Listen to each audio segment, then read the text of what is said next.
Assalomu alaykum hurmatli tinglovchilar. Bugungi mavzuyimiz O'zbekistonda oltin ishlab chiqarish tarixi, O'zbekistonda paydo bo'lishi, ishlab chiqarishning bosqichlari va istiqbollari haqida mavzuyimiz. Demak, bugungi mavzuyimizni asosiy 3 ta qismga bo'lib o'tamiz. Shakllanish jarayonlari, hozirgi holati, ya'ni hozirgi holatda qanday O'zbekiston hududida qanday qilib oltin ishlab chiqarilyapti va qaysi holatdamiz. Va uchinchisi demak kelajakdagi rejalar, ya'ni kelajakda qanday bo'ladi, istiqbollar, rivojlanish tarixi bular haqida demak batafsil gapirib berar ekanmiz.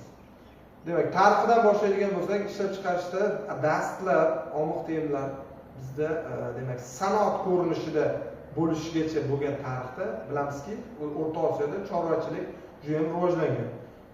Ot va yilqi shunga o'xshash hayvonlarni ishlab nima qilish, yetishtirish O'rta Osiyoda avvaldan bo'lgan va butun dunyoda ushbu o'sha chorvachilik sohalarida demak hayvonlarni uyga, ya'ni xonaklashtirish boshlangandan boshlab demak omixda yem ham bevosita rivojlanish boshlangan. Demak, omixda yem bo'lib alohida o'sha yem yetishtirish, nima bo'lish, sanoat bo'lib rivojlanishgacha ancha vaqt o'tib ketgan. Bizda ishlab chiqarishimizda demak ishlab chiqarish, sanoatlashish davridan boshlab tarixini o'rganishni boshlaymiz.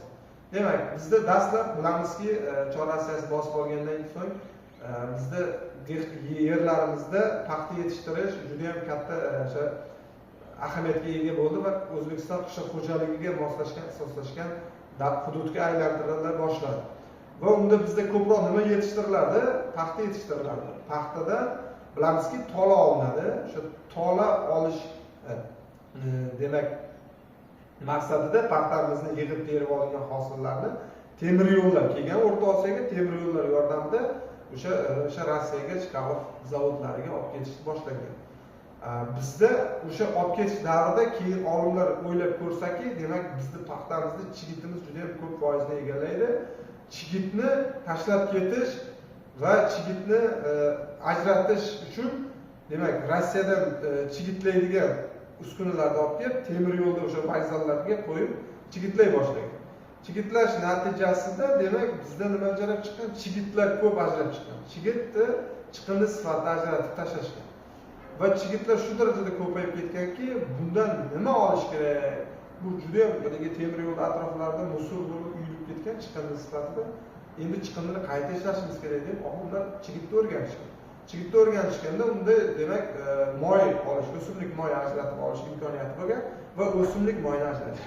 O'simlik moyini ajratish natijasida unda chiqindi ajrab chiqqan. Chiqindi ajrab chiqish demak chiqindi ajrab chiqqandan so'ng uni o'sha ustidagi chigitning qobiq qismi chiqindi bo'lib ajragan. Va uni tarkibini o'rganganda demak bilishganki olimlar omixda yem, ya'ni hayvonlarga, chorvalarga tayyor uglevod, ya'ni tarkibini o'rganishsa hayvonlar uchun tayyor uglevod sifatida foydalanish mumkin bo'lgan.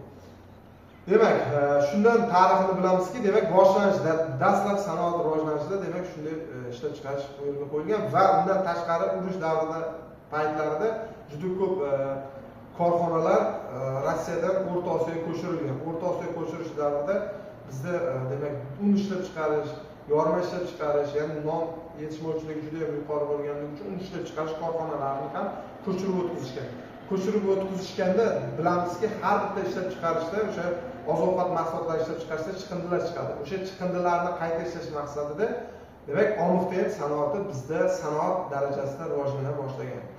Asosan ko'proq bilamizki, un ishlab chiqarish korxonalarining o'zining tarkibiy qismiga omix ishlab chiqarish korxonalari liniyalarini o'rnatishni boshlagan. Demak, bilamizki, demak shundan bilsak bo'ladiki, tariximiz asosan o'sha 1934-yillardan boshlab sanoatlashib, bizning O'zbekiston hududida omix rivojlana boshlagan. Endi bugungi kunga keladigan bo'lsak, bugun mustaqillikka erishganimizdan keyin mustaqillikda don mustaqilligi etib e'lon qilingan va don mustaqilligida bizda ko'proq donimizni o'zimiz qayta ishlashimiz, donimizni o'zimiz yetishtirishimiz, donimizga o'zimiz egalik qila olishimiz degan katta qonunlar chiqdi va don mustaqilligida chet eldan har qanday donni kirib kelishiga juda ham katta imkoniyatlar yaratildi. Bu o'sha chet eldan xom ashyolarning kirib kelishi va o'zimizda un ishlab chiqarishimizni yana ham sanoatlashib rivojlantirishga olib keldi va bilamizki, o'sha sanoatlar yog', moy yoki un ishlab chiqarish rivojlanish boshlangan bo'lsa, albatta ulardan chiqindi, oziq-ovqat mahsulotlari ishlab chiqarishdan chiqindi chiqadi. Chiqindilardan olmoqda ham ishlab chiqariladi hayvonlar uchun. Demak, bu o'sha oziq-ovqat mahsulotlari uchun juda muhim bo'lgan omillardan biri. Endi demoqchimizki, bugungi O'zbekiston hududida olmoqda ham ishlab chiqarish juda ham kichik sexlarga rivojlanib ketgan. Olmoqda yem ishlab chiqarishda shu paytgacha bizda granula shaklidagi olmoqda yemlar umuman O'zbekiston hududida yo'q edi. Hozir bo'lgan, juda ham kam miqdorda bo'lgan, hozirgi kunga kelib juda ham texnologiya rivojlanish natijasida granula shaklida ekstruder usulida olmoqda yemlarni ishlab chiqarish sanoatlashib, O'zbekiston hududida ham juda ham katta rivojlanishlarga yo'l qo'ymoqda va bizda hozirgi kunga kelib ilm-fan rivojlanish natijasida har bitta korxonalarni o'zini o'sha olmoqda yem ishlab chiqarish uchun maxsus ratsionlar asosida olmoqda yem ishlab chiqarish yo'lga qo'yilgan.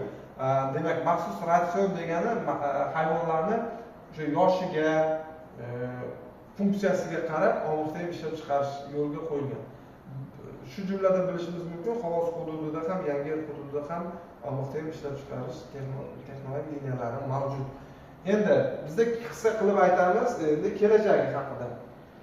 Kelajakda biz bilamizki, dunyo tajribalaridan kelib chiqqan holda O'zbekiston hududida ham kelajakda olmoqda yem ishlab chiqarish uchun katta islohotlar amalga oshirish nimasida kelajagida turibdi. O'sha albatta bizda birinchi navbatda kelajakda olmoqda yem ishlab chiqarishda raqamli texnologiyalar, raqamli texnologiyalarni ishga tushirishimiz kerak. Ya'ni bizda nimalar bor? Bizda asosan demak, bulut tizimidan foydalangan holda mahsulotni o'sha tarkibidagi o'sha tarkibi, uning qayerda ishlab chiqarilgani, uning sifati va uning narxi, uning tashqi ko'rinishi, barcha ma'lumotlarni to'g'ri ishlab chiqarish korxonalarida to'g'ri bulut sistemasiga ulanib,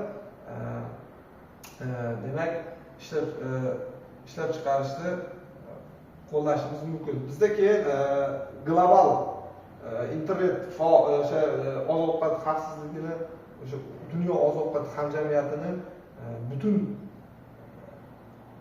sistemasini raqamlashtirish hozirgi kunda juda ham katta ishlar olib borilmoqda. Xuddi shunday O'zbekistonda ham aynan o'sha raqamlashtirish jarayonlariga bevosita bog'liq va o'sha jarayonlarda qismida desak ham bo'ladi.